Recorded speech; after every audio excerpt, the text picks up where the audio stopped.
बाद भारत में नए लड़ाकू विमान आए हैं।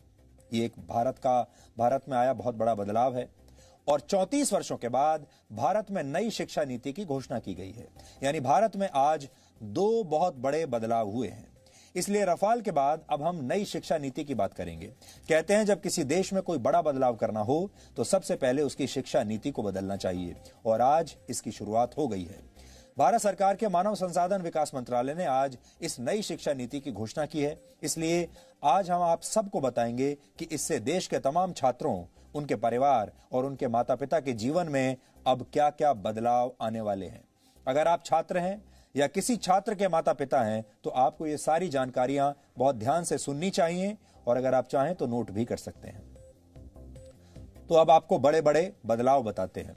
अब तक भारत की स्कूली शिक्षा व्यवस्था 10+2 के फॉर्मेट पर चलती थी, लेकिन अब इसे 5+3+3+4 के फॉर्मेट में बदल दिया गया है। इसके तहत स्कूल के पहले 5 वर्षों की पढ़ाई फाउंडेशन स्टेज मानी जाएगी, यानी इस दौरान छात्रों के लिए मजबूत नींव तैयार की जाएगी। इसका करिकुलम NCERT द्वारा तैयार किया जाएगा और इसमें प्री प्राइमरी के 3 वर्ष और पहली और दूसरी कक्षा का एक वर्ष शामिल होगा, यानी प्री प्राइमरी के 3 साल और फिर पहली और दूसरी कक्षा के 2 साल। इसके तहत बच्चों को खेल कूद और अलग अलग गतिविधियों के जरिए पढ़ाई कराई जाएगी, यानी इन कक्षाओं के छात्रों के लिए किताबों का बोझ अब पहले जितना नहीं होगा। इसलिए हम कहेंगे कि जो छोटे बच्चे अब स्कूलों में जाएंगे और अपने शिक्षा की यात्रा को आरंभ करेंगे, वो बहुत किस्मत वाले होंगे। इसके बाद अगले 3 साल यानी तीसरी कक्षा से 5वीं कक्षा तक की पढ़ाई के दौरान छात्रों को भविष्य के लिए तैयार किया जाएगा। इसके तहत छात्रों का परिचय विज्ञान, गणित, कला, सामाजिक विज्ञान और ह्यूमैनिटीज जैसे विषयों से करवाया जाएगा। इसके अगले 3 साल मिडिल स्टेज माने जाएंगे और इसमें कक्षा 6 से लेकर कक्षा 8 तक के छात्र शामिल होंगे। इस स्टेज में छात्रों को तय पाठ्यक्रम के मुताबिक पढ़ाया जाएगा और इसके बाद 9वीं से 12वीं कक्षा तक इस फॉर्मेट की 4 वर्षों वाली आखिरी स्टेज होगी। ये 4 साल की स्टेज होगी। इसमें छात्रों में किसी विषय के प्रति गहरी समझ पैदा की जाएगी, उनकी विश्लेषण क्षमता को बढ़ाया जाएगा और उन्हें जीवन में बड़े लक्ष्य निर्धारित करने के लिए प्रेरित किया जाएगा। लेकिन सबसे महत्वपूर्ण बात यह है कि अब स्कूलों में पहले जैसा स्ट्रीम सिस्टम नहीं होगा। इसका मतलब यह है, यानी अगर आर्ट्स का कोई छात्र फिजिक्स की पढ़ाई करना चाहता है तो अब वो ऐसा कर पाएगा, और अगर अकाउंट्स का कोई छात्र, कॉमर्स का कोई छात्र इतिहास की पढ़ाई करना चाहता है तो वो भी ऐसा कर सकता है। लेकिन संभव है कि इसके लिए अलग अलग विषयों का एक पूल तैयार किया जाएगा और आपको उस पूल से ही अपनी पसंद के विषयों का चुनाव करना होगा। यानी अगर विज्ञान के छात्र को इतिहास में दिलचस्पी है और उसके पूल में ये दोनों विषय शामिल हैं, तब ही छात्र इनकी पढ़ाई एक साथ कर सकता है। हालांकि अभी इस पर पूरा स्पष्टीकरण आना बाकी है, लेकिन पहले की जो व्यवस्था होती थी, हमारे यहाँ 3 स्ट्रीम्स मानी जाती थी, या तो आप साइंस लेते थे या कॉमर्स लेते थे या आर्ट्स यानी ह्यूमैनिटीज लेते थे। और अगर आपने ह्यूमैनिटीज लिया है तो आप साइंस नहीं पढ़ सकते, अगर आपने कॉमर्स लिया है तो भी आप शायद साइंस नहीं पढ़ सकते, साइंस लिया है तो ह्यूमैनिटीज नहीं पढ़ सकते। ऐसी चीजें पहले हुआ करती थी अभी तक, लेकिन अब ये सब बदल जाएगा। अब आप फिजिक्स भी पढ़ सकते हैं, कॉमर्स भी पढ़ सकते हैं, अकाउंट्स पढ़ सकते हैं, एक साथ इतिहास भी पढ़ सकते हैं और फिजिक्स की पढ़ाई भी कर सकते हैं। दूसरी महत्वपूर्ण बात यह है कि 5वीं कक्षा तक की पढ़ाई अब मातृभाषा, स्थानीय भाषा और आपकी राष्ट्रभाषा में ही होगी। यानी अंग्रेजी में पढ़ाई की अनिवार्यता समाप्त नहीं होगी। माफ कीजिएगा, अनिवार्यता समाप्त हो जाएगी। अब अंग्रेजी में पढ़ाई की अनिवार्यता नहीं रहेगी। यह एक बहुत बड़ा बदलाव है। आप अपनी राष्ट्रभाषा में या अपनी लोकल भाषा में पढ़ाई कर पाएंगे। उदाहरण के लिए अगर आप 5वीं कक्षा तक अपने बच्चे को मराठी, संस्कृत या गुजराती भाषा में पढ़ाना चाहते हैं तो अब आप ऐसा कर पाएंगे, और अंग्रेजी सिर्फ एक विषय के तौर पर आपको पढ़ाई जाएगी। यानी स्कूलों का जबरदस्ती अंग्रेजीकरण का दौर अब समाप्त हो जाएगा। 6ठी कक्षा में पहुंचने के बाद छात्रों को कंप्यूटर कोडिंग सीखने का मौका मिलेगा। यानी अब भारत के छात्र चीन जैसे देशों की तर्ज पर छोटी उम्र में ही सॉफ्टवेयर और मोबाइल फोन एप्लीकेशंस बनाने की तकनीक सीख पाएंगे, और 6ठी कक्षा से ही छात्रों को इंटर्नशिप का भी मौका मिलेगा। यानी अगर किसी छात्र की किसी खास विषय में रुचि है और वो उसकी प्रैक्टिकल नॉलेज हासिल करना चाहता है तो वो इस विषय से जुड़ी इंटर्नशिप कहीं भी कर सकता है। उदाहरण के लिए अगर आपका बच्चा पेंटिंग करने का शौक रखता है तो वो किसी पेंटर के पास अब इंटर्नशिप के लिए जा सकता है। अगर आपके बच्चे को सॉफ्टवेयर में इंटरेस्ट है तो वो किसी सॉफ्टवेयर कंपनी में अब अपने स्कूल के दौरान ही इंटर्नशिप कर सकता है। 9वीं कक्षा से 12वीं कक्षा तक की परीक्षाएं अब सेमेस्टर के आधार पर होंगी। एक साल में 2 सेमेस्टर होंगे और हर 6 महीने पर एक परीक्षा होगी और दोनों सेमेस्टर्स के अंकों को जोड़कर आपकी फाइनल मार्कशीट तैयार की जाएगी। यानी अब एक छात्र के तौर पर आपको पूरे साल पढ़ाई करनी होगी और आप ये कहकर बच नहीं सकेंगे कि आप सिर्फ फाइनल एग्जाम्स की तैयारी करना चाहते हैं। इससे पहले आपने देखा होगा बहुत सारे छात्र ऐसे होते हैं जो साल के सिर्फ आखिर में कुछ समय तक पढ़ते हैं, 1-2 महीने पढ़ाई कर लेते हैं और फिर उसके आधार पर वो फाइनल जो परीक्षा होती है उसमें बैठते हैं और उनमें से बहुत सारे लोग अच्छे नंबर ले भी आते हैं। लेकिन ये वो लोग होते हैं जिन्होंने पूरे साल पढ़ाई नहीं की। अब आपको पूरे साल पढ़ाई करनी पड़ेगी। इसके अलावा बोर्ड की परीक्षाओं को आसान बनाया जाएगा और इसमें छात्रों की क्षमता पर ज्यादा ध्यान दिया जाएगा। रटने की क्षमता नहीं, समझने की क्षमता पर ध्यान दिया जाएगा। ट्यूशन और कोचिंग क्लास के जरिए रट्टा लगवाने की आदत को समाप्त कर दिया जाएगा। बोर्ड परीक्षा देने वाले छात्रों को अब उनकी पसंद की भाषा में परीक्षा लिखने की पूरी छूट होगी। उदाहरण के लिए अगर आप चाहें तो हिंदी या अंग्रेजी में से किसी एक भाषा में अपनी परीक्षा दे सकते हैं। छात्रों के रिपोर्ट कार्ड्स को भी अब पहले की तरह तैयार नहीं किया जाएगा। किसी छात्र को फाइनल मार्क्स देते समय उसके व्यवहार, एक्स्ट्रा करिकुलर एक्टिविटीज में उसके प्रदर्शन और उसकी मानसिक क्षमताओं का भी ध्यान रखा जाएगा। इसके अलावा रिपोर्ट कार्ड को 360 डिग्री असेसमेंट के आधार पर तैयार किया जाएगा। इसमें छात्र खुद को भी अंक देंगे, यानी अपना खुद का भी विश्लेषण करेंगे। विषय पढ़ाने वाले शिक्षक भी छात्र को अंक देंगे और छात्रों के सहपाठी भी उनका आकलन करेंगे। कॉलेज में पढ़ाई करने वाले छात्रों के लिए भी इस नई शिक्षा नीति में बहुत सारे बदलाव किए गए हैं। इसलिए जो छात्र अब कॉलेज में इसके बाद जाने वाले हैं वो भी ध्यान से अभी देख लें। अब देश के छात्र कॉलेज में एडमिशन के लिए कॉमन एप्टीट्यूड टेस्ट दे पाएंगे। इसका अर्थ यह है कि अगर 12वीं कक्षा के बोर्ड एग्जाम्स में आपके ठीक नंबर नहीं आए हैं या आपके मार्क्स इतने नहीं आए हैं कि आपको कट ऑफ परसेंटेज के आधार पर सीधे किसी कॉलेज में एडमिशन मिल पाए, तो आप कॉमन एप्टीट्यूड टेस्ट भी दे सकते हैं और फिर इस टेस्ट में आपके प्रदर्शन को आपके 12वीं कक्षा के नंबरों के साथ जोड़ दिया जाएगा और उस आधार पर आपको आपके मनपसंद कॉलेज में एडमिशन मिल पाएगा।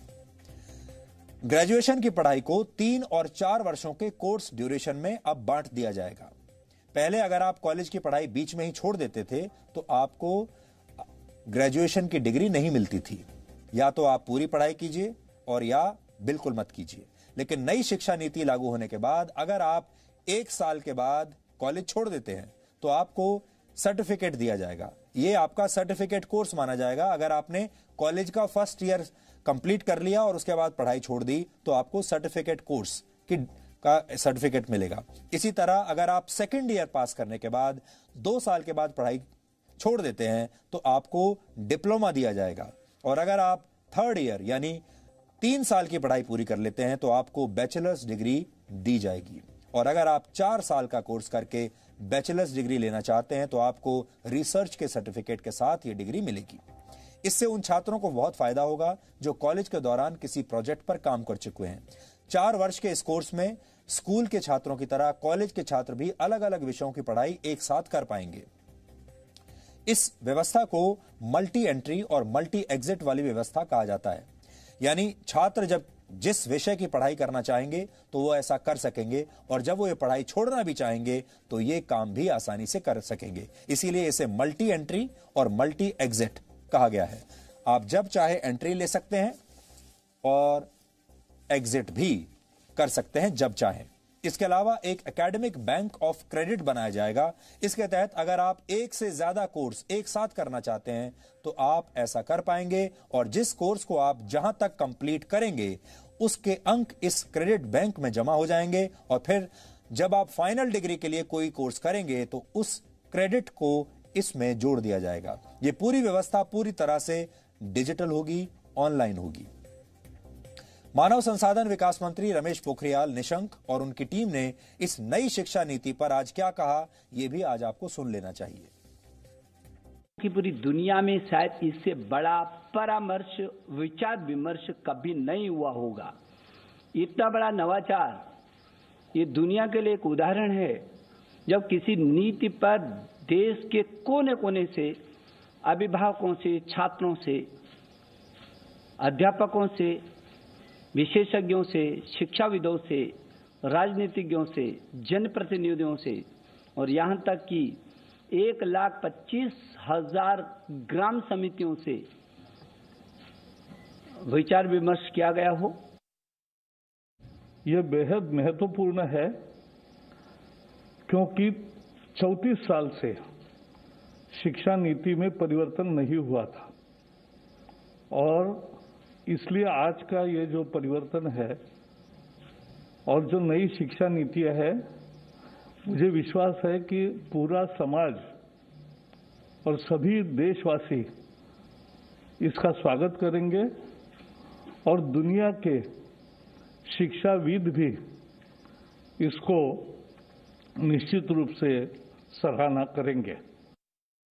आज की व्यवस्था में यदि 4 साल इंजीनियरिंग पढ़ने के बाद या 6 सेमेस्टर पढ़ने के बाद किसी कारणवश मैं आगे नहीं पढ़ सकता हूं, तो मेरे पास कोई उपाय नहीं है, मैं आउट ऑफ द सिस्टम हो जाता हूं। Multiple entry and exit system में ये रहेगा कि 1 साल के बाद सर्टिफिकेट, 2 साल के बाद डिप्लोमा, 3 या 4 साल के बाद डिग्री, यानी और multiple entry through academic bank of credit, जो नीचे बुलेट है कि मेरे जो क्रेडिट फर्स्ट ईयर के हैं, सेकेंड ईयर के हैं, जैसे बैंक के सेविंग अकाउंट होते हैं वैसे ही एकेडमिक क्रेडिट में डिजी लॉकर के माध्यम से हमारे वहाँ पर क्रेडिट रहेंगे। So that in the third year if I want to take a sabbatical for a year or I want to take a break for any reason, family condition or otherwise for some time, and I return after a fixed period, within a fixed period of which will be prescribed by the new Higher Education Commission. If I come back to the education system, I will not be asked to repeat the first and second year. My credits are already there in the academic credit bank. I will utilize those credits for my further education. आप सब जानते हैं कि अभी 10+2 structure है, जिसमें जो पहले 10 वर्ष हैं उनका एक तरह से फेज वाइज करिकुलम होता है। फिर सडनली जब आप सेकेंडरी में जाते हैं, +2 में जाते हैं, तो सब्जेक्ट जो है स्पेशलाइजेशन होने लगती है। यहाँ पर जो हम सिस्टम लेकर के आए हैं वो 15 वर्ष का जो आप देख रहे हैं 5+3+3+4, उसमें 3 वर्ष तो पूर्व प्राथमिक हैं। उसी तरह जो +4 लिखा है वो 9th to 12th है।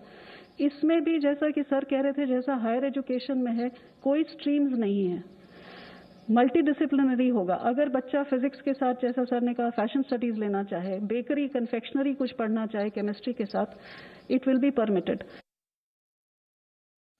एक महत्वपूर्ण बात यह भी है कि अब स्कूलों और उच्च शिक्षा संस्थानों में संस्कृत भाषा को भी बढ़ावा दिया जाएगा। संस्कृत के विश्वविद्यालयों में अलग अलग विषयों की पढ़ाई संस्कृत में कराई जाएगी। स्कूल और कॉलेज में भी संस्कृत की पढ़ाई पर जोर दिया जाएगा। आईआईटीज की शिक्षा व्यवस्था को भी पहले से ज्यादा समग्र बनाया जाएगा और अब इन उच्च शिक्षा संस्थानों में आर्ट्स और ह्यूमैनिटीज के विषय भी पढ़ाए जाएंगे। इससे आर्ट्स और ह्यूमैनिटीज के छात्र विज्ञान की जानकारियों का इस्तेमाल दूसरे क्षेत्रों में अपनी स्किल्स को बेहतर करने के लिए कर पाएंगे। कुल मिलाकर अब देश की शिक्षा व्यवस्था ऐसी होगी कि छात्र व्यावहारिक ज्ञान हासिल करके देश के लिए बड़े बड़े आविष्कार कर पाएंगे।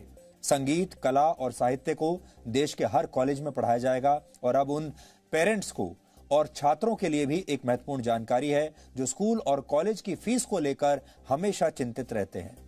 इसके तहत नए नियम निर्धारित किए जाएंगे और स्कूल और कॉलेज एक निश्चित फीस से ज्यादा पैसा आपसे नहीं ले पाएंगे। अब आप ये सोच रहे होंगे कि नई शिक्षा व्यवस्था, ये नई नीति लागू कब से होगी, तो यहां आपको बता दें कि इसके लिए जो बिल तैयार किया गया है उसका नाम है नेशनल हायर एजुकेशन बिल। इस बिल को फिलहाल कैबिनेट ने मंजूरी दे दी है और अब इसे संसद में पेश किया जाएगा और इसके बाद ये कानून की शक्ल ले लेगा और फिर राज्य सरकारों को भी इस पर कानून बनाकर अपने अपने राज्यों में इसे लागू करना होगा। इसी शिक्षा नीति की घोषणा के साथ मानव संसाधन विकास मंत्रालय का नाम भी अब बदल दिया जाएगा और अब इसका नाम हो जाएगा शिक्षा मंत्रालय, जो कि बहुत सरल है और ये काम बहुत पहले कर देना चाहिए था। नई शिक्षा नीति को तैयार करने के लिए 2 लाख से ज्यादा लोगों की राय ली गई और इसी के बाद इस नई शिक्षा नीति की घोषणा की गई है। यह शिक्षा नीति वर्ष 2021 और 2022 के एकेडमिक सेशन तक लागू हो जाएगी। यानी आपका जो अगला एकेडमिक सेशन होगा, जो 2021 में शुरू होगा, वो इस नई शिक्षा नीति के साथ, नए नियमों के साथ लागू होगा। इस नीति की घोषणा आज शाम को ही हुई है, इसलिए हमारी टीम अब भी इसका विश्लेषण कर रही है, क्योंकि ये जो पूरी शिक्षा नीति है, इसे पढ़ने में अभी और बहुत समय लगेगा। इसकी बहुत सारी क्वेरीज हैं, हमारे मन में भी इसे लेकर बहुत सारे सवाल हैं। इसलिए हमारी जो टीम है, हमारे रिपोर्टर्स की टीम, हमारा न्यूज रूम और हमारे जो रिसर्च करने वाली जो टीम है, वो लगातार इसे पढ़ रही है, इसका विश्लेषण कर रही है। बहुत सारी बातें ऐसी हैं जिनमें हम भी सरकार से और सवाल करना चाहते हैं, इसलिए हम धीरे धीरे इसका विश्लेषण करते रहेंगे, अलग अलग पार्ट्स में, अलग अलग फेजेस में, और वो विश्लेषण हम आप तक पहुंचाते रहेंगे। और हो सकता है कि अभी इसकी कई बातों पर सरकार की तरफ से आगे आने वाले समय में और भी स्पष्टीकरण आए, और जैसे ही कोई नई बात या इसमें कोई नया सुधार या कोई अपडेट हमारे पास आएगा, हम उसकी जानकारी भी आपको जरूर देंगे, क्योंकि ये देश का भविष्य बदलने वाली खबर है। इसलिए हम इस खबर का लगातार फॉलो अप करते रहेंगे। वैसे तो आपने देखा होगा, हमारे देश का जो मीडिया है वो अलग अलग खबरों में व्यस्त रहता है, लेकिन हमें यह लगा कि आज की जो सबसे महत्वपूर्ण खबर है वो यही है, क्योंकि ये खबर सीधे आपके बच्चों के जिंदगी पर, उनके जीवन पर असर डालेगी, और आपके बच्चों के जीवन पर अगर असर डालेगी तो आपके जीवन पर तो असर जरूर ही डालेगी। इसलिए इस खबर से हर परिवार जुड़ा हुआ है। आप भी इस नई शिक्षा नीति को अच्छे से पढ़ लीजिए, समझ लीजिए। अगर आपको कोई बात समझ में नहीं आ रही है तो आप हमें लिख सकते हैं। हम सरकार से बात करके आपके मन में अगर कोई शंका है तो उसे दूर करने की आगे भी कोशिश करें।